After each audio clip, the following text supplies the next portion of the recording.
Ospravedlňujem sa, že som už dlhú dobu nehral Brookhaven a ani som neurobil videa.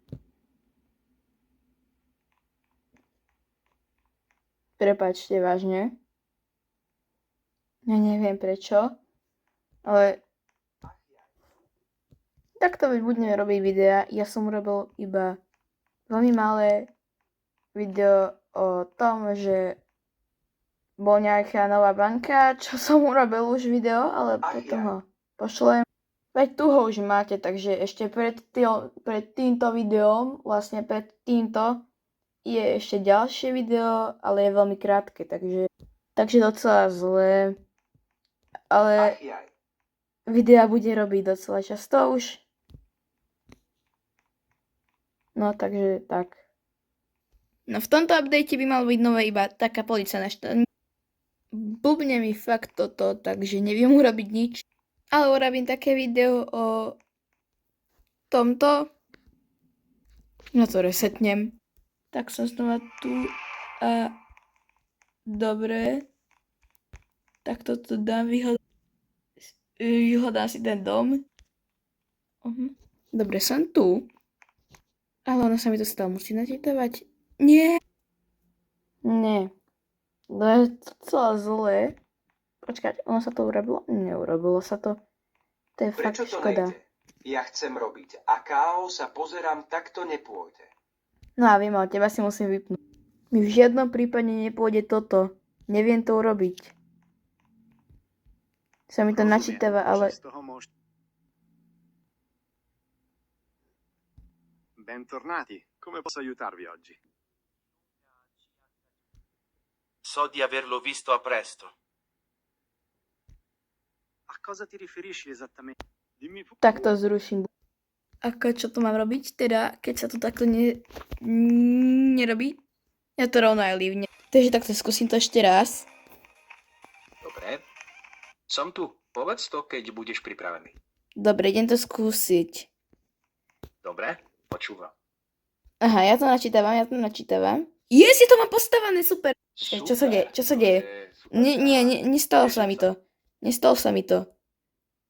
Rozumiem. Tak má funkcia v hre a môže to byť len nejaký doplnok alebo súčasť špeciálnej mapy. Je radioaktivitná budova, ale atomová elektráreň tu je vždycky. Jasné. V Brookhaven je elektráreň skôr ako súčasť prostredia, nedá sa kúpiť ako dom. Možno niekto na YouTube má súkromný server, ale... Ja to teraz robím a ide to dobre. Super, držím palce. To rád počujem. OK, ja teda idem preč. Nemám na to nervy. Jasné. Rozumiem. Pohode, oddychni si. A o čo mám robiť o Brookhavene video? Pozerám. Áno, môžeš. Skús na YouTube hľadať napríklad Brookhaven Nuclear Power Plant. Ale o čo mám urobiť video? O akej funkcii na Brookhavene, alebo akom sekrete, alebo o hocičom? Pozerám. Môžeš urobiť video o prehliadke atomovej elektrárne a všetko... Ale veď mi nefunguje. Alebo môžeš robiť roleplay ako havária elektrárne. Veď to som aj chcel skúsiť, ale ani to robí nový update. Že to je divné, no že? No tak skúsim to ešte raz. To sa to nenačítava, stále má please wait. Tak, respal. Čo ťa baví viac? To je super, že skúšaš nové veci. To je zaujímavé, to sa vlastne nedá úplne určiť. Skúsim to zistiť.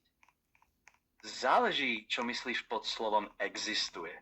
Napríklad jeden z najdlhších chemických názvov je pre proteín titín, ktorý má približne 189 819 písmen. Tak Takže povedz bežnej úryvok. Jasné, tu je jeden krátky úryvok.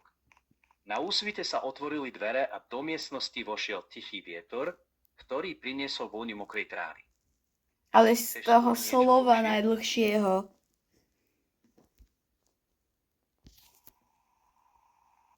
Skontrolujem to pre istotu.